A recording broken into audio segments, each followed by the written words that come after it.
Imagine washing ashore on a beach you don't recognize, coughing up seawater, disoriented, grateful just to be alive. And then, you see them, figures moving through the tree line, getting closer, watching you. This isn't the opening of a horror film. This actually happened in 2006, when two fishermen drifted onto a beach after their boat came loose from its anchor. Neither of them made it back. No government intervened. No law was ever broken, at least not on paper. Today, we're stepping to the world's most forbidden places.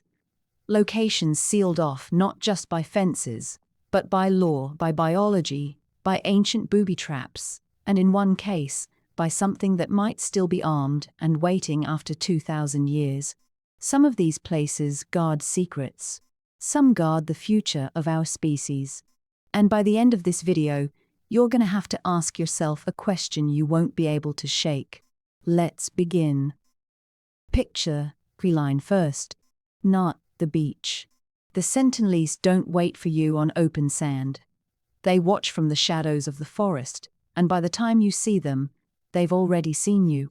North Sentinel Island sits in the Bay of Bengal, part of India's Andaman chain, and from a satellite photo it looks like paradise. Dense green canopy, a perfect ring of white sand, water so clear it looks unreal. But for over 60,000 years, the people living beneath that canopy have made exactly one demand of the outside world: stay away. And they've enforced that demand with a consistency that has outlasted empires. The Indian government has drawn a legal boundary 5 nautical miles wide around the island. Cross it, and you're on your own. Because if a Sentinelese islander kills you for crossing that line, they will never face a single day in an Indian court. On this one small island, the law of the rest of the world simply stops existing. Why would any group defend isolation this fiercely, for this long? Here's where the story stops being about arrows and starts being about something far stranger. Because the greater danger isn't what the Sentinelese could do to a visitor. It's what a visitor could do to them, without even realizing it, without a single act of violence. In 2018, an American missionary named John Cho tried 3 times to reach the island, hoping to make contact. On his 3rd attempt, he actually stepped onto the sand. He left. He'd been warned, explicitly, that this was forbidden under Indian law. But strip away the warning signs and the legal language, and what you're left with is this. The Sentinelese have almost no immunity to diseases the rest of us shrug off in a weekend. A common cold. A stomach bug. Something that wouldn't even keep you home from work. To them, it could be an extinction event. Which means the most dangerous thing anyone could ever bring to that beach isn't a weapon at all. It's handshake. Now hold on to that feeling, because our next stop takes us underground, into a tomb an emperor built specifically so that death wouldn't stop him from killing intruders. Here's a question for you. What do you do when you find something you don't understand, buried right beneath your own backyard? In 1974, a group of farmers in Shaanxi province, China, were digging a well when their shovels hit something that wasn't rock. Terracotta. Bronze. Fragments of an ancient face. They had no idea they'd just cracked open the roof of an underground empire that had been sealed for over 2,000 years. What came next was the excavation of the tomb complex of Qin Shi Huang, the first emperor to unify China. And what archaeologists found wasn't a grave. It was a buried city. An army of terracotta soldiers, individually sculpted, no 2 faces alike, standing in silent formation exactly as they had for 2 millennia. Estimates put the total number above 8,000, though the true count is still unknown, because huge sections remain unexcavated to this day. But here's what should really unsettle you. The emperor himself, his actual body, his actual burial chamber, has never been touched. Not once. Not by archaeologists, not by looters, not by anyone. in over 2,000 years. Now picture standing at the threshold of that inner chamber. No lights, no air, just the sound of your own breathing, and somewhere ahead of you in the dark, according to ancient texts, rivers of liquid mercury still flow, representing the empire's waterways, beneath a ceiling inlaid with pearls, arranged like the night sky. The same texts describe crossbow traps, rigged to fire automatically at anyone who breaches the chamber, mechanisms built to kill on the emperor's behalf, long after his own hands had turned to dust. For centuries, historians treated this as legend, the kind of myth that grows around powerful men. Then scientists tested the soil around the tomb and found mercury levels roughly 100 times higher than normal background readings. Suddenly the legend didn't sound like a legend anymore. It sounded like a warning label.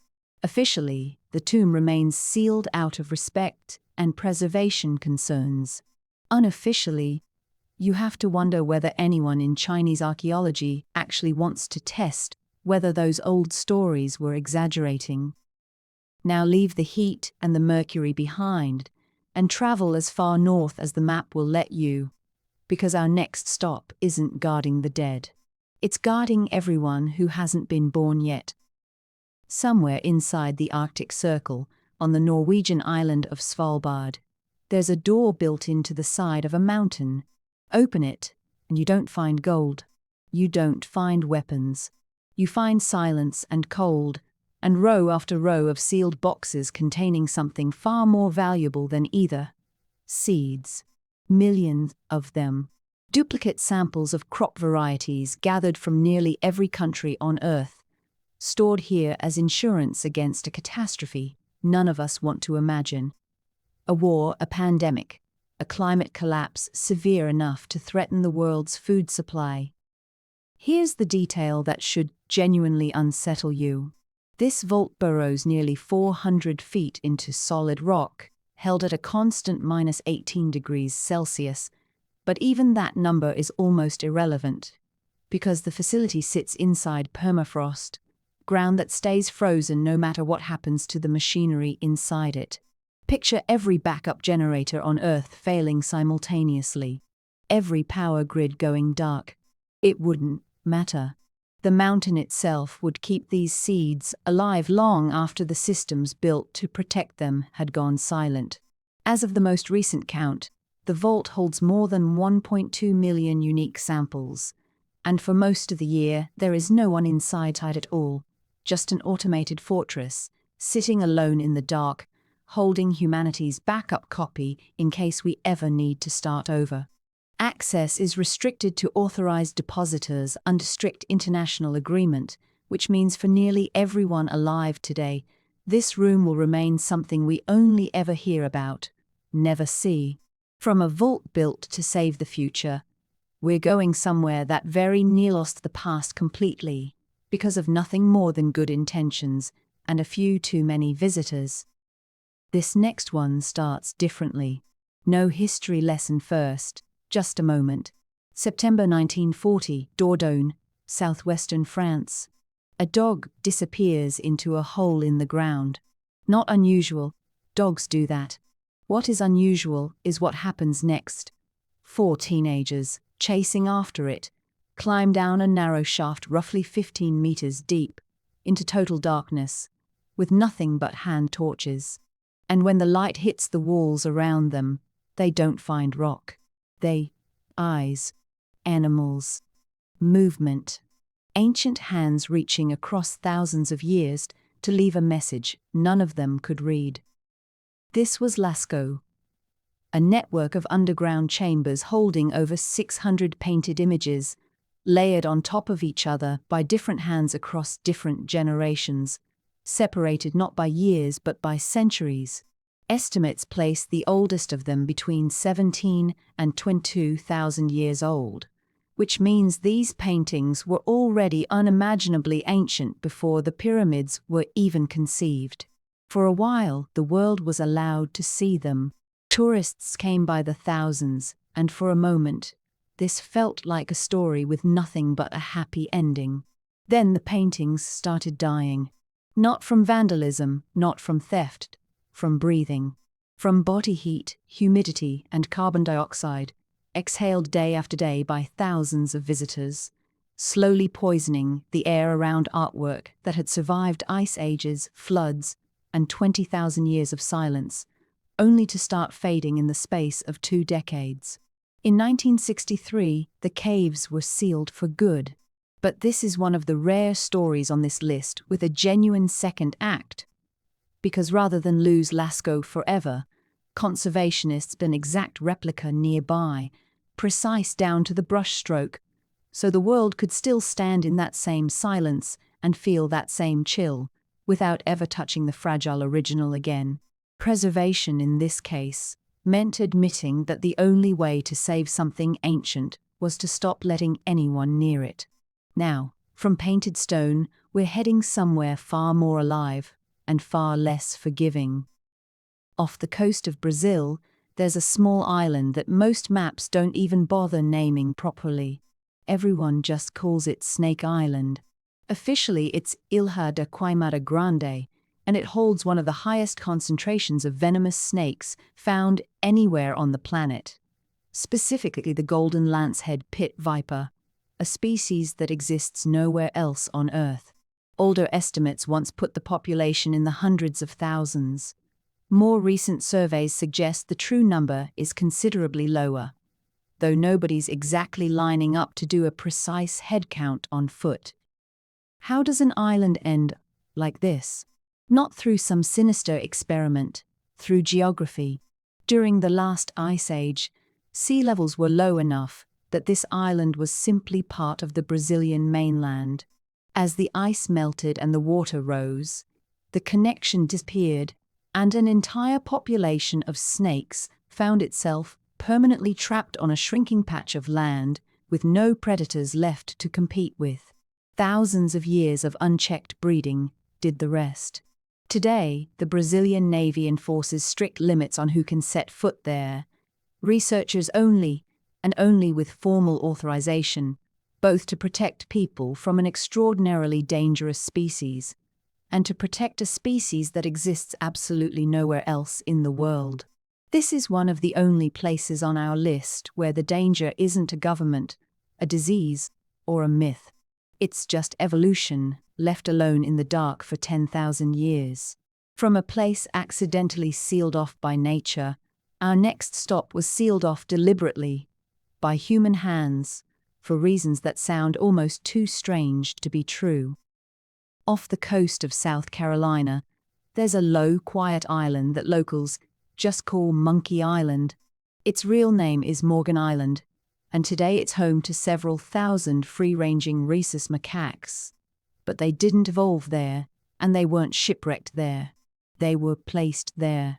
In 1979, roughly 1,400 monkeys were deliberately located to this island as part of an effort to isolate a population linked to disease outbreaks elsewhere, keeping them apart from both other animal populations and the general public while researchers studied them from a careful distance.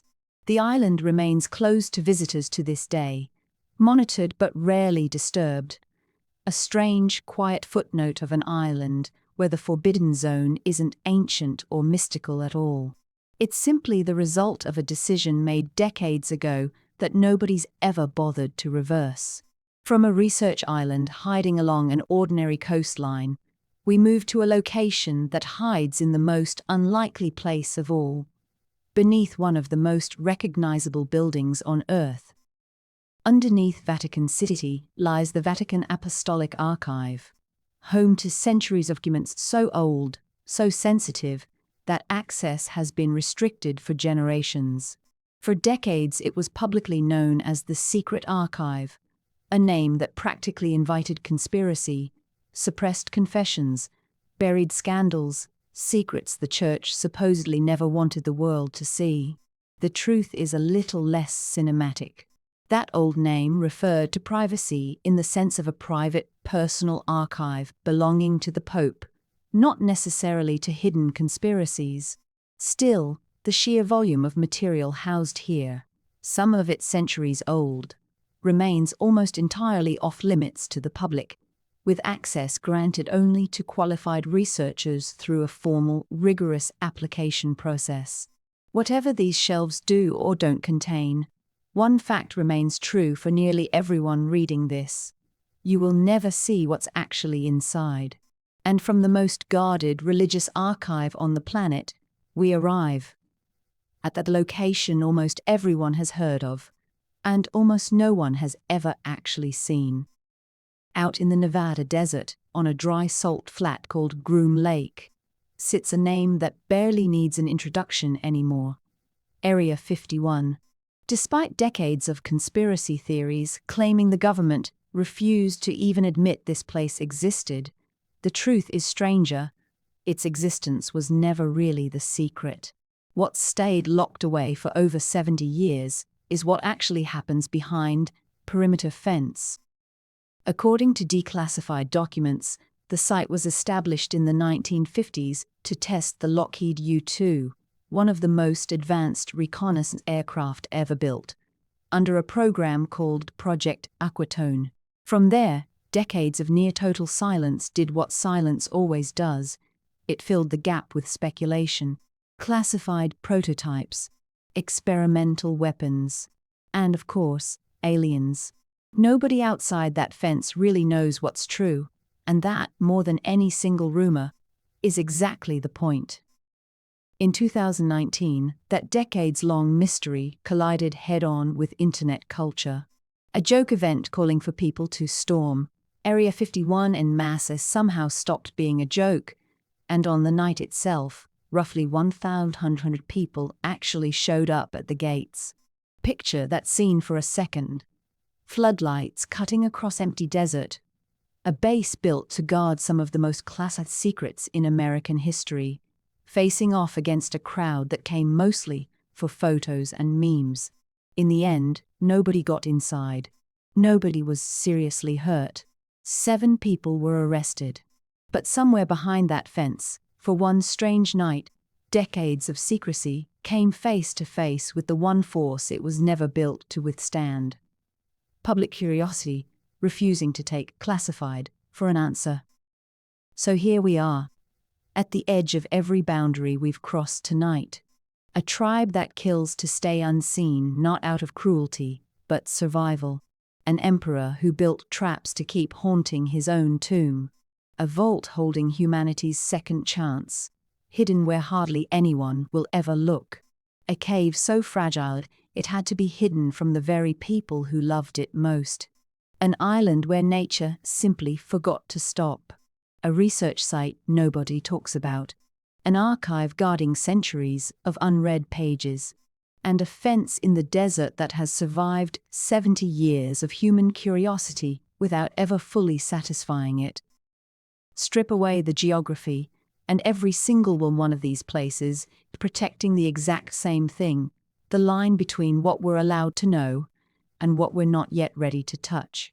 Maybe that line exists to protect a fragile, isolated people who never asked to be discovered.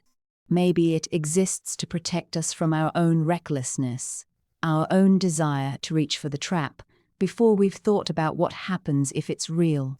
Either way, every locked door on this list has one thing in common: somewhere behind it, silence has lasted longer than almost anything else we've ever built.